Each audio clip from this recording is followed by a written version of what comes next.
আসসালামু আলাইকুম ওয়া রাহমাতুল্লাহি ওয়া বারাকাতুহু। সাংবাদিক ইলিয়াস হোসেনের আজকের শুতে জনাব রাশেদ চৌধুরী প্রায় ৩ ঘন্টা সময় ধরে জাতির উদ্দেশ্যে যা বললেন, আপনারা অনেকেই তার কথা শুনেছেন।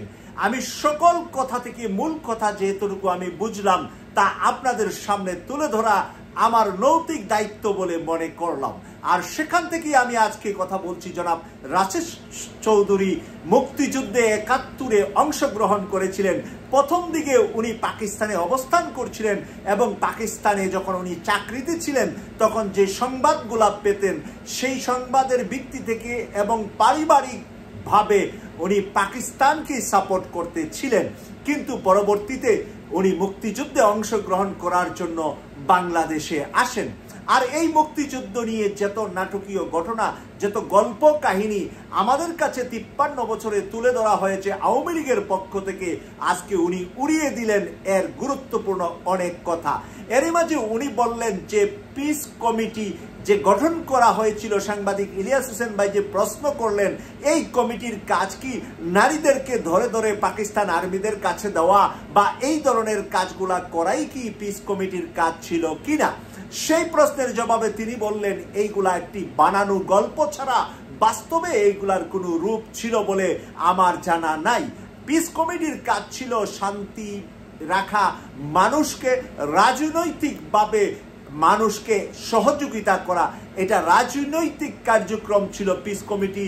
আলবদর, শামস, যত নাম আছে সেগুলা এক একটা পাকিস্তানের রাজনৈতিক কার্যক্রমের অংশ বিশেষ ছিল। এগুলার মাধ্যমে বাংলাদেশের জনগণকে, নারীদেরকে দর্শন করা বা মানুষকে লুণ্ঠন করা, মানুষের সম্পদ নিয়ে যাওয়া, বাড়ি ঘরে আগুন দেওয়া, এই সমস্ত কিছু ভুকাজ বলে উনি আজকে রাশেদ চৌধুরী তার বক্তব্যে তুলে আনলেন। ৭৫-এর বিষয়ে তিনি কথা বলেছেন যে ৭৫-এর সেই ১৫ই আগস্টের রাতে কেন গিয়েছিলেন এর বর্ণনা বিশ্লেষণ উনি লম্বা করে দেশ এবং জাতির উদ্দেশ্যে বলেছেন। এখানে বলেছেন যে দোতলা থেকে শেখ কামাল এবং তার বউ সুলতানা তাদের উপরে সর্বপ্রথমে অ্যাটাক করে গুলি করে এবং তাদেরকে লক্ষ্য করে উপর থেকে গুলি ছুটতে ছুটতে পুলিশ এবং আর্মিকে সে ডাকতে ছিল যে তাদেরকে সহযোগিতা করার জন্য। তারপরে কি ঘটনা ঘটেছে সবকিছু রাশেদ চৌধুরী সেখানে খুলে বলেছেন। প্রিয় দর্শক, আমরা ৭১ শুনলাম, ৭৫ শুনলাম, উনার এখন ৭৮ বছর বয়স। কালো চশমা পরে উনি লাইভে এসেছেন। কেন কালো চশমা পরে লাইভে এসেছেন তারও বর্ণনা দিয়েছেন। উনার চোখের ভিতরে দুটা অপারেশন হয়েছে, দুটা চোখই, সেই কারণে ডাক্তার বলেছে উনাকে কালো চশমা পরে রাখতে। ইলিয়াস হোসেন ভাই উনাকে সর্বপ্রথমেই আপনাকে এই বয়সে এই সময়ও যে ইয়াং বা শক্ত দেখা যাচ্ছে তা যখন বলছেন উনি হেসে বললেন যে প্রয়োজনে বাংলাদেশের জন্য, বাংলাদেশের মানুষের জন্য আবারও যদি ৭১-৭৫-এর মতো কোনো কাজ আমাকে করতে হয় তাহলে আমি করতে এখনো রেডি আছি, প্রস্তুত আছি বাংলাদেশের জন্য। প্রিয় দর্শক, এই মানুষগুলার পা থেকে মাথা পর্যন্ত, চুলের উপর থেকে নিচের নখ পর্যন্ত প্রত্যেকটা অঙ্গ প্রত্যঙ্গ এই মানুষগুলার ভিতরে দেশপ্রেম এত বেশি দেশপ্রেম নিয়ে তারা আমাদেরকে উৎসাহিত করে কথা বলে যে তাদের এই দেশপ্রেম দেখলে আমার আপনাকে, যদি আপনি আপনার নিজেকে প্রশ্ন করেন দেখবেন যে তাদের তুলনায় আমাদের কাছে দেশপ্রেম শতভাগের ১ ভাগও নাই। কেউ কেউ তো দেশের বিরোধিতা করছি, ওভাবে মুনাফিকি করছি দেশের সাথে ওইভাবে যে তাদের সাথে অনেকটা মির্জাফরি বা গাদ্দারি করার মতন।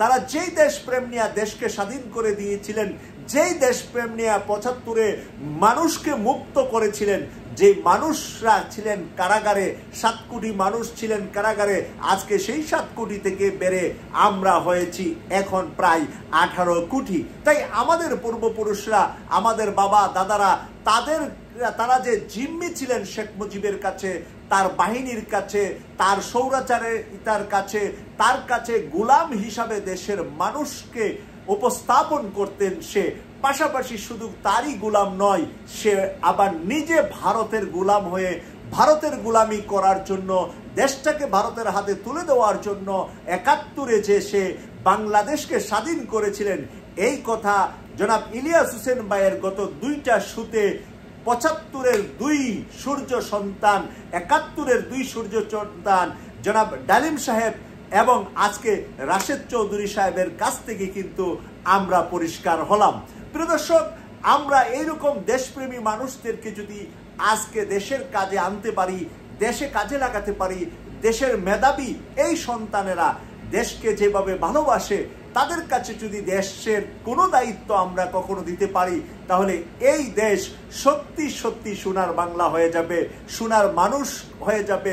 কারণ তারা যে নৈতিকভাবে যেই চরিত্রের অধিকারী, তারা যেই চরিত্র নিয়ে ট্রেনিং নিয়ে বড় হয়েছে, ওই চরিত্র যদি আজকের তরুণ সমাজকে তারা শিখাতে পারে, তরুণ সমাজকে যদি ট্রেন আপ করতে পারে, তাদেরকে যদি আমরা শিক্ষক হিসাবে, আমাদের মেন্টর হিসাবে যদি তাদের কোনো ক্লাস পাই, আমরা সরাসরি যদি তারা হল রুমে 2-3 ঘন্টা ধরে ক্লাস করেন, বিভিন্ন বিশ্ববিদ্যালয়ের অডিটোরিয়ামে যদি তরুণ সমাজকে জাগানোর জন্য, দেশপ্রেমের জন্য তারা যদি লেকচার দেন, তাহলে আমার মনে হয় প্রত্যেকটা বিশ্ববিদ্যালয়ের কোনো ক্লাসে তো জায়গা সম্ভব নয়, বিশাল বড় মাঠ লাগবে তাদের বক্তব্য শোনার জন্য।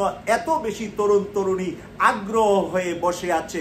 তাই কোনো একদিন বাংলাদেশের এই সূর্য সন্তানরা বাংলাদেশে যাবে এবং বাংলাদেশের মানুষের কল্যাণে কাজ করবে, এই প্রত্যাশা রেখে কেটিভি 24-কে সাবস্ক্রাইব করে নিয়মিত ব্রেকিং নিউজ দেখার আমন্ত্রণ জানিয়ে বিদায় নিলাম। আমি সৈয়দ মাসুক। আল্লাহ হাফেজ।